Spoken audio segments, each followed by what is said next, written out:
Good morning students. एक बार आप और हम फिर मिल रहे हैं अपने एक न्यू लेक्चर में अपने चैनल पर एक्सेलरेट विद फिजिक्स में। आज हम स्टार्ट करने वाले हैं क्लास 12 फिजिक्स का chapter number 1 electric charges and field.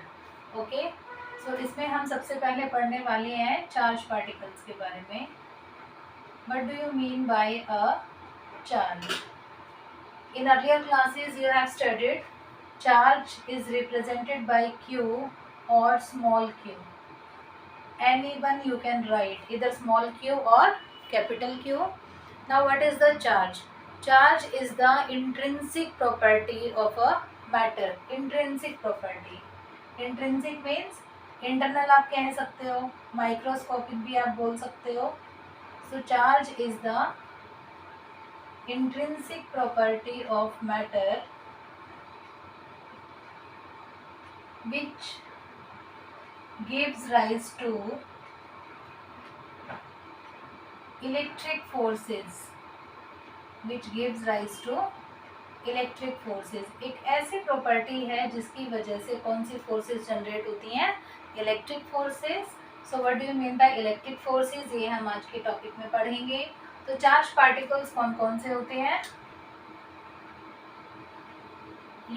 Atom 3 particle से मिलकर बना है, electron, proton and neutron. But जो चार्ज पार्टिकल हैं they are only 2. One is electron and one is proton. ठीक है, दोनों में डिफरेंस सिर्फ इतना है, इलेक्ट्रॉन एक नेगेटिव चार्ज पार्टिकल है. इलेक्ट्रॉन क्या है? एक नेगेटिव चार्ज पार्टिकल. और प्रोटॉन एक पॉजिटिव पार्टिकल है. बट अगर हम चार्ज की बात करें तो दोनों पर मैग्नीट्यूड ऑफ चार्ज सेम है, which is 1.6 10 to the power minus 19 coulomb. Coulomb is the SI unit of charge. Coulomb is the SI unit of charge. Charge कुछ प्रॉपर्टीज को फॉलो करता है. प्रॉपर्टीज किसकी प्रॉपर्टीज हम पढ़ रहे हैं? Charge. Properties of charge. First is charge is conservative in nature.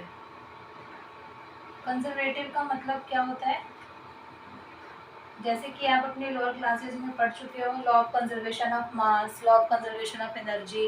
Like mass can neither be created nor be destroyed, energy can neither be created nor be destroyed. Similarly, charge can neither be created and nor be destroyed. If a system contains a number of charged particles, then the total charge on the system is always going to be a constant. जो total charge है वो क्या होगा? Constant होगा. So this is called conservative nature of charge. Second is additive. Charge simple algebraic law को follow करता है. It simply follow the algebraic law of addition. Simple algebraic law of addition को follow करता है. कैसे? For example, अगर एक charge 5 coulomb है, एक -2 है, एक +10 कूलम है, एक -4 कूलम है, आप सिंपल एल्जेब्रा की तरह इसको ऐड करेंगे and total charge will be 5 - 2 + 10 - 4. So this will B 15 - 6 9 coulomb. जैसे हम मैथ्स में एल्जेब्रा में ऐड और सब्ट्रैक्ट करते हैं वैसे ये करेगा. ठीक है, तो क्योंकि चार्ज क्या है? एक स्केलर क्वांटिटी है. चार्ज क्या है? Scalar quantity. कोई डायरेक्शन नहीं है, कोई वेक्टर नहीं है. अगर ये वेक्टर होता तो हम इसको ऐसे ऐड नहीं कर सकते थे. वेक्टर लॉज ऑफ एडिशन अलग होते हैं. ठीक है, आप 11th में पढ़ चुके हो. Third is quantization of charge. This is important. Quantization of charge. देखिए इसका क्या मतलब है? Charge is quantized. क्वांटाइज्ड का क्या मतलब है? अगर एक बॉडी दूसरी बॉडी को इलेक्ट्रॉन्स ट्रांसफर करनी है. A body A is giving some electrons to body B. Let this is body A. this is B. It is giving some electron. Let's say it is giving 10 electron.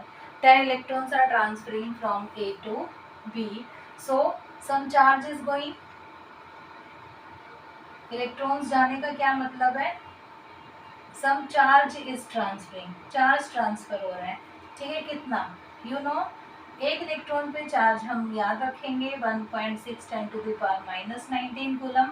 Minus sign हम numerical values में लगाएं ना लगाएं कोई फर्क नहीं पड़ रहा, क्योंकि वो जस्ट क्या दिखा रहा है, नेचर दिखा रहा है इसका, ठीक है। तो टोटल चार्ज कितना ट्रांसफर हुआ है, कैसे निकालोगे? बहुत ही सिंपल यूनिटरी मेथड। 10 इलेक्ट्रॉन है, 10 से मल्टीप्लाई किया किसको? एक इलेक्ट्रॉन के चार्ज को, और आपके पास बहुत इजीली एक आंसर आ गया 1.6 10⁻⁻18 कूलम। आपने सिंपल मल्टीप्लाई करके ये पता लगा लिया कि बी पर कितना चार्ज ट्रांसफर हुआ है। तो बी के पास कितना चार्ज आ गया? This much. तो बी पर जो चार्ज आया है दैट इज नेगेटिव। तो सेम अमाउंट में पॉजिटिव चार्ज किस पर जनरेट हो गया? ए पर, क्योंकि ए से इलेक्ट्रॉन ट्रांसफर हुए हैं, नेगेटिव वहाँ से चले गए हैं, तो यहाँ पॉजिटिव, ठीक है, और बी पर negative.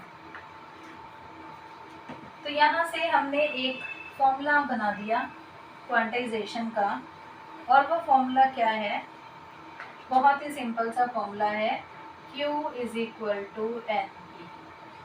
Q is equal to N E, where Q is the total charge, total कितना चार्ज ट्रांसफर हुआ है, N is the number of electron and E is the charge on one electron. ये हमेशा आपको पता होना चाहिए, ये जरूरी नहीं एग्जाम में मेंशन होगा, you have to use yourself, ठीक है। अमंग Q एंड N कोई एक फैक्टर आपको गिवन होगा और एक आपको कैलकुलेट करना होगा, very simple. For example, calculate number of electron in 1 coulomb charge. एक बॉडी पर अगर हमें 1 कूलम चार्ज जनरेट करना है तो कितने इलेक्ट्रॉन्स का ट्रांसफ़र करना पड़ेगा, ये हम निकालना चाह रहे हैं। Q 1 कूलम, N हमें निकालना है, E हमें पहले से मालूम है, ठीक है। Simple mathematical calculations, Q is equal to NE and we have to find which will be Q upon E। Total charge 1 coulomb देना है बॉडी को, 1.6 10⁻⁻19, इसको ऊपर लेकर जाएंगे and we will get 6.25 10⁻18 electrons, ठीक है। इस फैक्टर को आप रिमाइंड भी कर सकते हैं, अदरवाइज कैलकुलेट भी कर सकते हैं, no issues. So this much electrons are transferred, then only the body will get a charge of 1 coulomb, alright. और आपको ध्यान रखना है जो ये N है, it cannot be in fraction, ये फ्रैक्शन में नहीं हो सकता कि 1.5 इलेक्ट्रॉन ट्रांसफर हो रहा है, 2.5 इलेक्ट्रॉन ट्रांसफर हो रहे हैं, 3/4 इलेक्ट्रॉन ट्रांसफर हो रहे हैं, it's not possible. So we can have another question also, can a body has a charge of 0.8 into 10⁻⁻19 coulomb. क्या किसी बॉडी पर इतना चार्ज पॉसिबल है? वी डोंट नो, हम कैलकुलेट कर सकते हैं, हम फाइंड कर सकते हैं यहाँ से N कितना है, Q हमें गिवन है and we don't know, E again we know, this much cancel, तो 0.8 upon 1.6 is your N and this will give you half, N equal to half. तो बॉडी पर इतना चार्ज आ सकता है, कब? जब हाफ इलेक्ट्रॉन ट्रांसफ़र होगा। बट क्या हाफ इलेक्ट्रॉन ट्रांसफ़र हो सकता है? No, transfer of electron in fractions is not possible, it will always take in whole numbers, but not zero, zero is also a whole number, ठीक है। So the charge of 0.8 into 10⁻⁻19 coulomb is not possible on any body. Now we know two kind of charges are there, positive और negative, कि हमें ये छोटी classes में भी हमने पढ़ा है बीच में एक बार कि ग्लास रोड को से रब किया, हमने उस चार्ज को पॉजिटिव मान लिया। एबोनेट रॉड को वूल से रब किया, हमने उस चार्ज को नेगेटिव मान लिया। So in general we have two kind of charges, one is positive, other one is negative. If the charges are same, like charges means same charges. कैसे? पॉजिटिव पॉजिटिव और negative negative, they will repel each other. वो जो force generate करेंगे एक दूसरे पर, that will be a force of repulsion, एक दूसरे को दूर भगाएंगे। सेकेंड आता है अनलाइक चार्जेस। अनलाइक चार्जेस हम बात करें मीन्स डिसलाइक या opposite, we can say one is positive, other is negative, they will attract each other. वो एक दूसरे को अट्रैक्ट करेंगे, they will generate a force of attraction among them. ठीक है? So this is the force of attraction or force of repulsion. But how this force is calculated, that was defined by Coulomb in his law, Coulomb's law. In his law, Coulomb's law. So now we are starting with Coulomb's law. Very important. आपके chapters में theory तो होगी कम, questions होंगे ज़्यादा। अब हम Coulomb's law को पढ़ रहे हैं, that is a very small topic. अभी आप देखेंगे कि एक छोटा सा डेरिवेशन है, डेरिवेशन भी नहीं है, जस्ट डेफिनेशन ही है, और उसके ऊपर इतने सारे न्यूमेरिकल्स हैं। तो हमें 12th में बेसिकली जो है न्यूमेरिकल्स पर ज़्यादा फोकस करना है, क्योंकि बोर्ड एग्जाम में जो है कॉन्सेप्चुअल क्वेश्चन या न्यूमेरिकल्स ही आपसे पूछे जाते हैं। ठीक है, तो कॉन्सेप्ट को समझेंगे। कूलम्स लॉ जो है just like gravitational law you have studied in your 11th, in your 9th. We have two charges Q1 and Q2 kept at some distance apart r. Whose distance r apart, we are keeping the two charges Q1 and Q2. दो charges को हमने रखा है। So coulomb ने क्या कहा? According to this law, अब देखो इनके नेचर पर डिपेंड करेगा कि वो फोर्स ऑफ अट्रैक्शन है या फोर्स ऑफ रिपल्शन है। If they are opposite, one is positive, other is negative, they will attract each other. If they both are positive or they both are negative, they will repel each other. ठीक है, तो force of attraction or repulsion will depend on their nature. So what the Coulomb says, according to this law, force of attraction, अब हमें क्या पता सिर्फ attraction होगा, so we will write repulsion also. According to this law, the force of attraction or repulsion is directly proportional to the product of charges,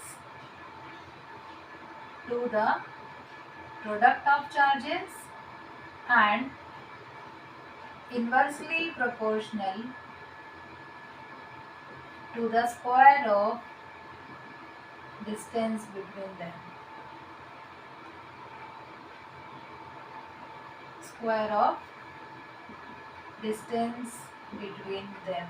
So ये बिल्कुल वैसा ही लग रहा है डेफिनेशन भी जैसे ग्रेविटेशनल लॉ की होती है। So here F is directly proportional to Q1 and Q2 and inversely proportional to R square. Gravitation में क्या होता था? F is directly proportional to M1, M2 और R square. वहाँ पर मासेस थे, यहाँ पर चार्जेस हैं, तो वहाँ सिर्फ अट्रैक्शन होता था, बट यहाँ डिपेंड कर रहा है नेचर पर, तो इसलिए दोनों फोर्सेज हैं। सो F is directly proportional to Q1 Q2 by R square. We always have to remove that constant, which is here. I am writing capital K. This is called K is equal to 1/4 pi epsilon naught, and its value is 9 into 10 to the power 9. Alright, 4 pi, you know 22 by 7 or 3.14, and here epsilon naught is 8.85, 10 to the power minus 12. This is called permittivity. Of, अब ये जो है permittivity of इसकी है, free space की है. It changes as the medium changes. That we'll study in the next class about permittivity, how the forces changes when permittivity changes. For the meantime, we are just obeying this formula k q1 q2 by r square, capital और small q doesn't matter, कुछ भी लिख सकते हो, and we'll use 9 into 10 raised to power 9, what will be the unit? Newton meter square per coulomb square. ठीक है. Also you can find dimension of k. Write down Newton mlt minus 2 meter square L2. Coulomb is 80 current into time and the square. So this will give you m1 L.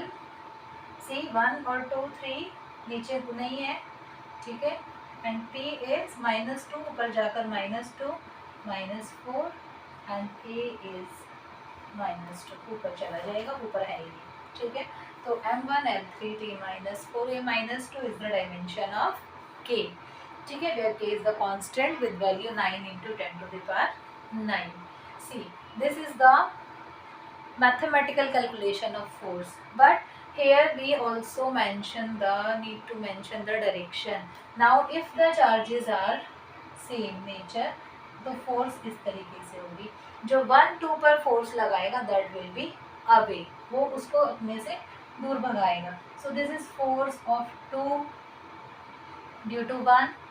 इसी तरीके से जो 2 1 पर force लगाएगा वो इधर की side लगाएगा. This is force on 1 due to 2 and we are writing F1 2 because they are repelling each other. ठीक है, तो हमें इस फॉर्मूला पर क्वेश्चन करने हैं, और अगर हमें कहीं पर इमेजिन करना पड़ जाए चार्ज, तो that we are always going to imagine a test charge which is always positive. उसको हम डिस्कस करेंगे. नाउ सुपरपोजिशन प्रिंसिपल, क्योंकि जैसे ही हम न्यूमेरिकल्स करेंगे उसमें ज़रूरी नहीं है कि we will be having only 2 charges, we can have a system of charges. So we have to follow the superposition principle for that. Superposition principle says if there are a number of charges, then the total force on one charge is the vector sum of forces due to all charges. This is Q1, Q2, Q3, Q4, Q3 and Q4. Q1 से Q2 का distance है, let's say R1, this is R2, R3 and R4. If they are of same nature, that will repel, दूर करेगा इनको. So force on one, total force on one will be the vector sum. Force is a vector quantity, so I am writing a vector. Force on 1 due to 2 plus force on 1 due to 3, force on 1 due to 4, and I am also writing 4 here. Force on 1 due to 5. Vector sum. Vector sum means first will show the direction. If they are lying in same direction, they will add up. If they are lying in opposite direction, they will get subtracted. ठीक है, तो इस principal को हम follow करेंगे. So let's start with some questions now. How the questions are asked on Coulomb's law. इससे पहले एक बार वेक्टर फॉर्म को भी डिस्कस कर लेते हैं Coulomb लॉ की. Vector form of Coulomb law. देखिए, आपने थर्ड लॉ ऑफ मोशन पढ़ा है. For every action there is equal and opposite reaction. Means अगर आप एक बॉडी पर फोर्स लगाएंगे तो वो बॉडी आप पर उतना ही फोर्स लगाएगी, but that will be in opposite direction. इस सेम रूल को फॉलो करता है Coulomb law. Q1, Q2, distance is r, right? Let this is the unit vector 1 to 2 and it shows the unit vector 2 to 1. Unit vector, you know, unit vectors are the vectors which represent only the direction, not the magnitude. Their magnitude is only unity. ठीक है, all right. So unit vector 1 2 represent the direction from 1 to 2. R2 1 represent direction from 2 to 1. So Coulomb says magnitude तो यही लगेगा दोनों forces पर, only the direction will change. अब 1 2 पर कहाँ force लगाएगा? इस डायरेक्शन में रिपेल करेगा, they are of same nature. So this is force on 2 due to 1। पहले हम वो नंबर लिखते हैं जिस पर फोर्स लग रही है और बाद में हम लिखते हैं जिसकी वजह से लग रही है। So this is force on 2 due to 1 and it is away. It means किसके अलोंग लग रही है ये, R12 के अलोंग। अब 2 1 पर फोर्स लगाएगा इधर, वो फिर से उसको रिपेल करेगा। This is force on 1 due to 2। ये किसके डायरेक्शन में लग रही है, 2 1 की डायरेक्शन में। ठीक है, यूनिट वेक्टर 2 1 उधर पॉइंट कर रहे हैं। तो ये हमने डायरेक्शन लिख ली। अब ये क्योंकि मैग्नीट्यूड है वो दोनों में सेम रहने वाला है, डिस्टेंस सेम है, चार्जेस सेम है। ठीक है, the thing will change only is the direction. So if I am writing the vector form F12, I am writing for this, magnitude will be same. I need to write small q here. ठीक है, direction कहाँ है, R21। सो यहाँ हमने लिखी। बच्चे क्या करते हैं कि यहाँ 1 2 है तो यहाँ भी 1 2 ही होगा, नहीं, हमारी जो यूनिट वेक्टर है that points from 1 to 2 is 1 2, 2 to 1 is 2 1। तो यहाँ पर अब जो है फोर्स रिपेलिंग है 2 1 के डायरेक्शन में है तो 2 1 होगा। और अगर आप F21 ले रहे हैं, magnitude will remain same but again the direction is R12। But what can you say about R12 and R21? R12 is minus of R21 we can say, right? Magnitude तो सेम में 1 है, सिर्फ direction ही तो opposite है। So I am just keeping a negative sign here. तो यहाँ value put कर देते हैं। F21 क्या बन जाएगा, KQ1 Q2 by R square and we will write minus R21। ठीक है, R12 is minus R21, take the minus here, KQ1 Q2 by R square R21। so this is F21। ठीक है, तो अब यहाँ पर एक नेगेटिव साइन आ गया, this is minus F12। I can write same value. तो ये दिखा रहे हैं यहाँ पर कि कूलम लॉ जो है वो थर्ड लॉ ऑफ मोशन को फॉलो कर रहा है और इसकी जो वेक्टर फॉर्म होगी वो क्या होगी, KQ1 Q2 by R square। In general अगर मैं लिखूं तो R कैप। ठीक है, ये सिर्फ वेक्टर फॉर्म लिखिए। अब अगर मैं इसको मल्टीप्लाई और डिवाइड कर दूं R से तो क्या होगा, KQ1 Q2 by R cube, R cube हो जाएगा and the vector R, this will be vector form. ठीक है, सो जो कूलम्स लॉ है वो थर्ड लॉ ऑफ मोशन को फॉलो करते हैं। ये यूनिवर्सल लॉज हैं, so all kind of forces have to follow this laws. ये हमने प्रूफ भी कर दिया कि Coulomb law also follow the third law of motion. So let's start with some numericals now.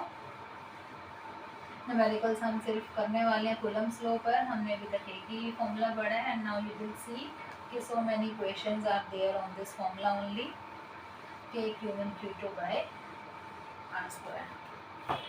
So question number 1, 4 charges plus Q minus Q respectively are placed at the 4 corners ABCD of a square of side A.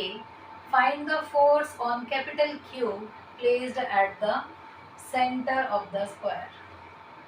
तो ये हमें एक square बनाना है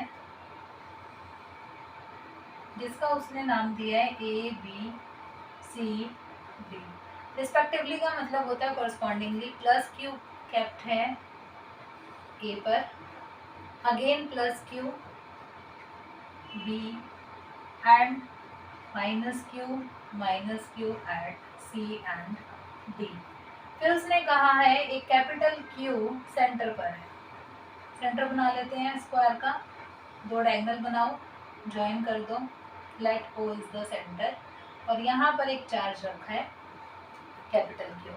तो आपको जो force calculate करना है वो इस कैपिटल क्यू पर कैलकुलेट करना है due to all this 4 charges.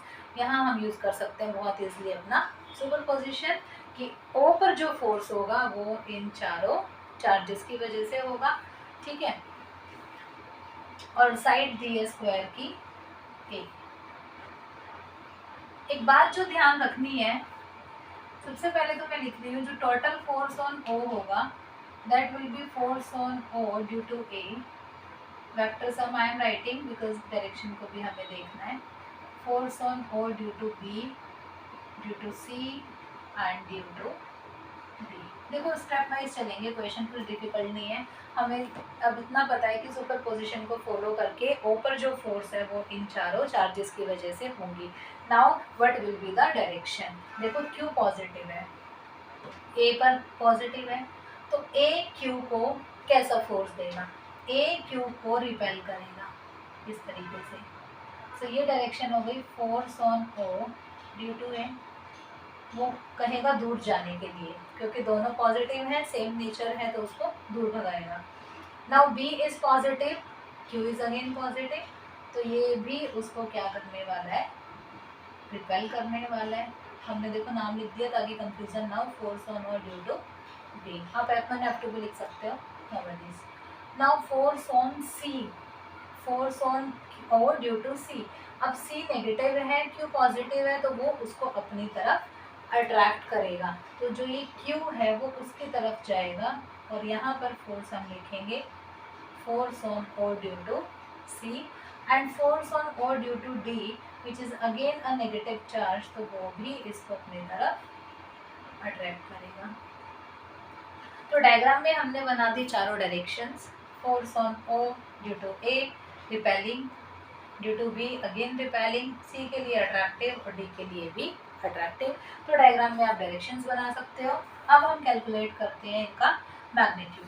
Magnitude के लिए मुझे चाहिए इन दो चार्जेस के बीच का डिस्टेंस, जो कि मुझे नहीं पता। I only know the side of the square, so very simply you can find, use Pythagoras. First find the diagonal, this will be a square plus a square 2a square, और AC आपका आ जाएगा √2a। ठीक है, ये complete AC आया, but I want OA and OC, but we know the centre divide the diagonal into equal half, so OA and OC will be equal, which is divided by 2, and it will be a by √2. Similarly, I can have OB and OD, so all the distances are going to be same, which is a by √2. Now I will write for FOA. FOA is K, see the charges, small q capital Q upon R square। Distance कितना है OA, चलो OA लिख लेते हैं एक बार। अब देखो यहाँ पर हमें क्या करना है, कुछ डायरेक्शन को मेंशन नहीं करना, वो हम डायग्राम में शो कर चुके हैं। और मैग्नीट्यूड में अगर प्लस माइनस कुछ भी है, we are not going to mention the sign, very important point. जैसे अभी हम सी का और डी का लिखेंगे, अगर नेगेटिव है we are not going to write here negative. Why? Because we are only considering the magnitude. उनके साइंस को हमने कंसिडर कर लिया है कहाँ पर, डायरेक्शन दिखाने के लिए कि वो अट्रैक्टिव है या रिपल्सिव है। तो यहाँ this is FOA, force on O due to A, K A bye √2 का स्क्वायर, √2 का स्क्वायर ऊपर चला जाएगा 2k। ठीक है, क्योंकि हमें वेक्टर एडिशन करना है तो इंडिविजुअल लिखकर हम देखेंगे कि किसको किस में ऐड करना है। ये हमने लिखा है सुपरपोजिशन को फॉलो करके, और यही वैल्यू FOC की आएगी और यही वैल्यू FOD की आएगी। So let's say this is F। मैं बार बार ये OA OB लिखने की बजाय let's say this is F। Now see, OA और OC आपस में ऐड हो रहे हैं,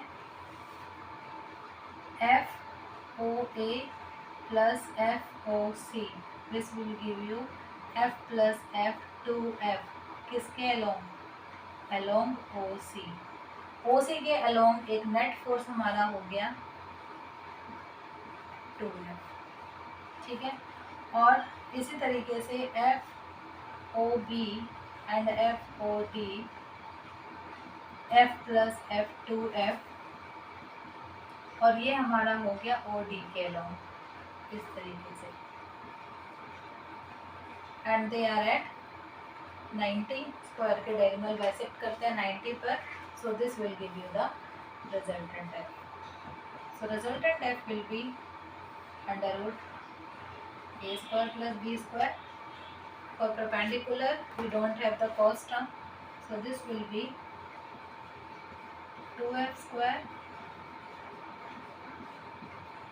It will going to give you 4f square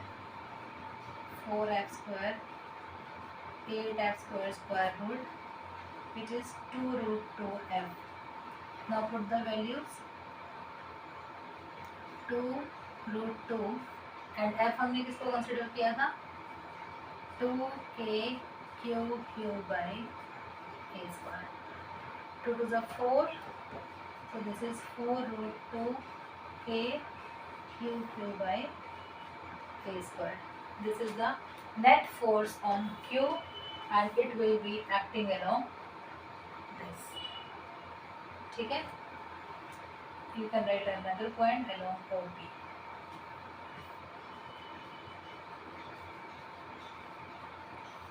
इस तरीके से हमने निकाल ली नेट फोर्स ऑन Q. तो इसके लिए सबसे पहले डायरेक्शंस को लगाओ और फिर देखो आप किस तरीके से उनको ऐड करके चारों फोर्सेस को कैलकुलेट कर सकते हो.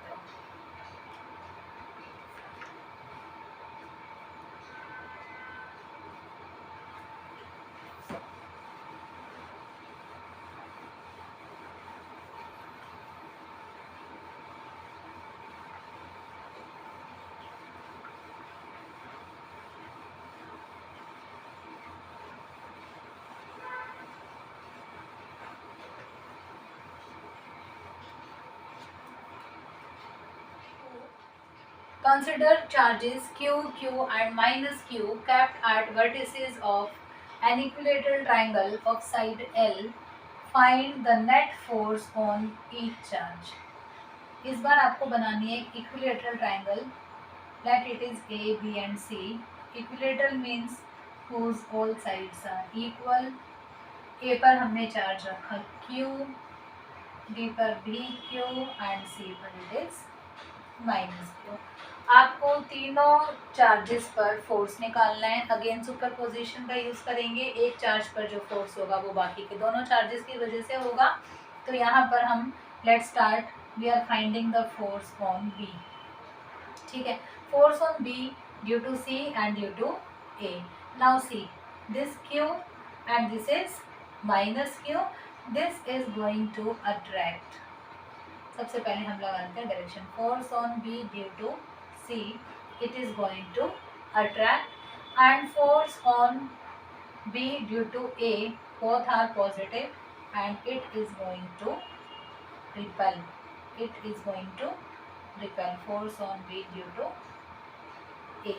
ठीक है, तो ये हम दोनों फोर्सेस को कैलकुलेट करेंगे.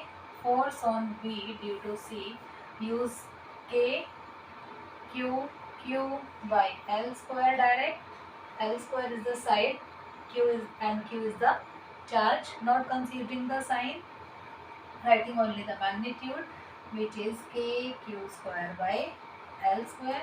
Similarly, force on B due to A, magnitude we are writing K Q by again L square, K Q square by L square. Let it is F. तो दोनों ही F हो. ठीक है, दोनों F हो जाएंगे. अब इनका रिजल्टेंट जब हम निकालेंगे पैरेललोग्राम लो and this angle is going to be 120. This angle is going to be because equilateral triangle के सभी angle 60. Exterior is the sum of interior two. So resultant force is force on B हम निकाल रहे हैं. It will be under root F square 2AB cos 120. तो under root 2F square plus 2F square and cos 120 is minus half. इस half से 2 कटने वाला है. So this is 2F square minus F square. It will give you again 1F square and net force is again. So B पर जो total force लगेगी वो वही लगेगी जो एक चार्ज में लगती थी. It is coming equal to F only. तो ये हमारी निकल गई बी पर। सिमिलरली आपको सी पर निकालनी है। हम एक बार डायरेक्शंस को डिस्कस कर लेते हैं। तो बी पर पॉजिटिव है, सी पर नेगेटिव है।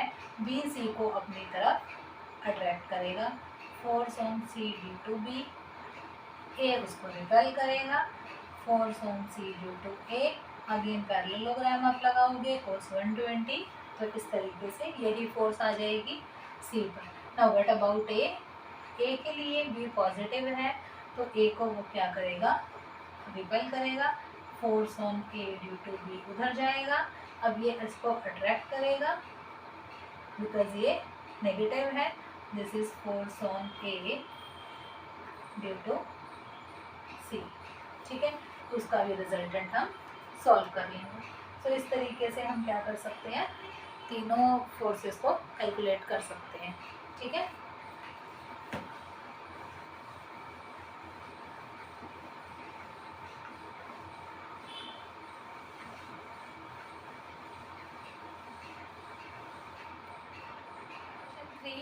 it is all about equilibrium of charges. Two identical charges q, capital Q here, each are kept on a line joining the charges at a distance r. A third charge small q is placed on the line such that all the charges are in equilibrium. Small q को उसी line पर इस तरीके से रखा गया है कि तीनों चार्जेस किस में आ गए हैं, इक्विलिब्रियम में आ गए हैं। तो q की पोजीशन क्या होनी चाहिए? So let these are kept at distance r apart. हमने मान लिया इस लाइन पर यहाँ कहीं स्मॉल q रखा हुआ है, ठीक है, and it is at a distance x from this charge. तो अल्टीमेटली वो यहाँ से कितना होगा, r माइनस एक्स। अब उसने कहा तीनों चार्जेस इक्विलिब्रियम में होने चाहिए। तो तीनों चार्जेस इक्विलिब्रियम में होने का मतलब है कि जो नेट फोर्स है इस चार्ज पर वो क्या होना चाहिए, ज़ीरो होना चाहिए। ठीक है, या दोनों चार्जेस उस पर इक्वल एंड अपोजिट फोर्स लगाएंगे तभी ये सिचुएशन पॉसिबल है। क्यू पर इस वाले क्यू ने फोर्स लगाया इधर की side, let this is F2। इस कैपिटल क्यू ने स्मॉल क्यू पर फोर्स लगाया, again repulsive, let it is F1। So F1 is के क्यू बाई एक्स स्क्वायर, क्योंकि इन दोनों के बीच का डिस्टेंस है x। नाउ F2 इज के Q by r minus X का स्क्वायर। अब these forces will be equal and opposite, equal and opposite, so that system will be in equilibrium. Now see, opposite तो वो है ही, वो तो हमने देख लिया डायग्राम में कि वो उधर रिपेल कर रहा है, वो उधर रिपेल कर रहा है। हम इनको क्या कर देते हैं, इक्वल पुट कर देते हैं and will find x। K Q by X square equal to K Q by r minus X का स्क्वायर। ठीक है, ये सब cancel, we are left only with X square equal to. अब बच्चे जो मिस्टेक करते हैं वो ये करते हैं, वो सीधा इसको ओपन करते हैं, इस स्क्वायर को ओपन नहीं करना, you just have to take square root, otherwise इसको सॉल्व करना पॉसिबल नहीं होगा। ये है ना हमारे पास, हम जब इसका स्क्वायर रूट लेंगे क्या होगा, direct square cancel. So x equal to r minus x, 2x equal to r और x equal to r by 2। Means इस क्यू को कहाँ रखा जाएगा, r बाई 2 पर, मतलब एग्जैक्टली मिड पॉइंट पर। तो वो किस में आ जाएंगे, सिस्टम इक्विलिब्रियम में। अब बात आती है, अगर ये चार्जेस, अगर ये दोनों चार्जेस अपोजिट नेचर के हैं, इसी में मैं आपको समझाती हूँ डायग्राम से। सी, एक Q है, एक माइनस Q है। अब आपको Q रखना है और इनका डिस्टेंस है R। अब मैंने इस Q को रखा x पर। तो ये मेरा कितना हुआ r माइनस एक्स। अब जरा फोर्सेस लगाओ स्मॉल q पर, ये वाला q क्या करेगा उसको रिपेल, तो वो उधर जाएगा F1। अब ये माइनस q है तो वो इस q को क्या करेगा अट्रैक्ट, ये भी इधर आ गया। तो क्या कभी ये जीरो होगा, वो तो ऐड हो रही है along one direction they are acting, so they will simply add up, तो फोर्स बढ़ गई है उस पर, तो ये जीरो नहीं होगा। So what you have to do, आपको जब भी दो चार्जेस अपोजिट नेचर के गिवन हो तो जो थर्ड चार्ज है उसको बाहर रखना है सिस्टम से, यहाँ पर, ठीक है। कहाँ रखना है सिस्टम से, अब ये डिस्टेंस कितना था r, अब इस चार्ज से हमने x पर रख दिया, ठीक है। अब फोर्स लगाओ, देखो q पर, ये q है, ये वाला कैपिटल Q उसको क्या करेगा रिपेल करेगा, ठीक है, F1 हो गया। और ये वाला माइनस q इसको अट्रैक्ट करेगा, तो हो गई ना अपोजिट। अब ये अपोजिट हो गई है और अब हम इन दोनों को इक्वल करेंगे तो हमारा x आ जाएगा। सेम F1 क्या होगा दोनों की वजह से, बस डिफरेंस क्या है यहाँ पर r प्लस एक्स का स्क्वायर। इसी तरह F2 क्या होगा के क्यू बाई आर स्क्वायर, ठीक है। अब अपोजिट वो आ गई है, ठीक है। अब अपोजिट हैं दोनों तो बीच में आप नहीं रख सकते, तब फोर्सेस अपोजिट नहीं होंगे और चार्जेस इक्विलिब्रियम में नहीं आएंगे, तो इसमें ये भी आपको ध्यान रखना है।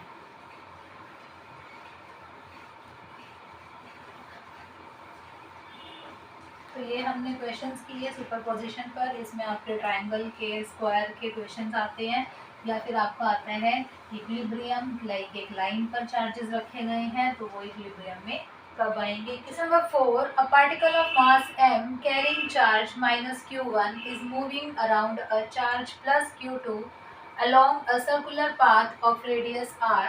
Prove that time period of revolution of charge minus q1 around q2 is given by this under root 16 pi cube epsilon naught mr cube upon q1 and q2. This is a circular path of radius r. एक charge minus q1 यहाँ पर घूम रहा है around the circular path of charge q2, ठीक है। तो coulomb ने कहा when two charges are kept at some distance apart, so there will be a force of attraction or repulsion which is given by k q1 q2 by r square. As we know, we are having epsilon naught here in our derivation, so we can open this k as 1 upon 4 pi epsilon naught q1 q2 by r square. Just k को मैंने substitute किया है। This is the Coulomb force of attraction here. Why it is attraction? क्योंकि दोनों charges का nature opposite है, ठीक है। अब जब भी कोई एक बॉडी सर्कुलर पाथ में मूव करती है वहाँ पर एक सेंट्रीपिटल फोर्स लगता है टुवर्ड्स द सेंटर, ये हम पढ़ चुके हैं 11th क्लास में। तो that centripetal force towards the centre is given by mv square by r. It means what? This Coulomb force of attraction is providing a necessary centripetal force for the revolution of the charge. Means what? This Coulomb force q1 q2 by r square is providing a necessary centripetal force to revolve the charge around another charge. So from here we can find v, r cancel out, so v square is q1 q2 upon 4 pi epsilon naught mr, this m will come here and v will be under root this q1 q2 4 pi epsilon naught mr. But what we need to find is t, and t is circumference, that will be the distance, and speed. So 2 pi r upon v. Put this value from here under root k1 k2 q1 q2 नीचे और ऊपर चला जाएगा under root 4 pi epsilon naught M r. See v क्या था, under root Q1 Q2 4 pi epsilon naught M r. जब हम इस v को यहाँ सब्स्टिट्यूट करेंगे Q1 Q2 नीचे और जो ये नीचे वाली टर्म है वो ऊपर शिफ्ट हो जाएगी। सो अब इसमें देखते चलो, इसी फॉर्म में हमें आंसर चाहिए पूरा अंडर रूट के अंदर। तो इस फैक्टर को जब मैं अंडर रूट के अंदर लेकर जाऊंगी 2 पाई आर को, ऑलरेडी मेरे पास क्या है अंदर 4 pi epsilon naught M r, ये मेरे पास ऑलरेडी है। जब मैं इस 2 पाई आर को अंडर रूट के अंदर लेकर जाऊंगी it will be 4 pi square r square, square हो जाएगा क्योंकि जब बाहर निकलता है तो स्क्वायर हट जाता है। इसको रीराइट कर लो, 4 4 जा 16 pi, pi square will be pi cube epsilon naught M R, R square R cube upon Q1 Q2। Isn't it the same as the given one? 16 pi cube epsilon naught m r cube upon Q1 Q2। So very simple। इस case में क्या था, जो coulomb force था वो हम एक centripetal force दे रहा है तो हमने उसको इक्वेट किया, which is find v and then we find the time period. हमें थोड़ा सा ये देखना पड़ता है कि हमें एक्सप्रेशन किस फॉर्म में चाहिए। हम देख रहे हैं इसमें k कहीं भी नहीं है तो मैंने k को सिंपल एप्सिलॉन नॉट के फॉर्म में ओपन कर दिया, वेरी सिंपल। तो आज के लिए इतना ही, कूलम्स लॉ ऑफ फोर्सेस हमने पढ़ लिया। अगर किसी को कोई भी डाउट है कमेंट सेक्शन में मेंशन कर सकते हो, अदरवाइज इन न्यूमेरिकल्स को करना, ठीक है, इनको देखना समझना कैसे डायरेक्शंस को यूज़ किया गया है। आई होप कि आपको बहुत अच्छे से समझ आया होगा and now you are able to solve the numericals of Coulomb law. Let me give you some questions for practice. There are some questions for homework assignment, 4 questions are there, also I am giving you the answers. So आप लोग solve कीजिएगा, practice कीजिएगा। I hope you are able to solve. So bye bye, आज के लिए इतना ही, मिलते हैं नेक्स्ट वीडियो में एक नए टॉपिक के साथ।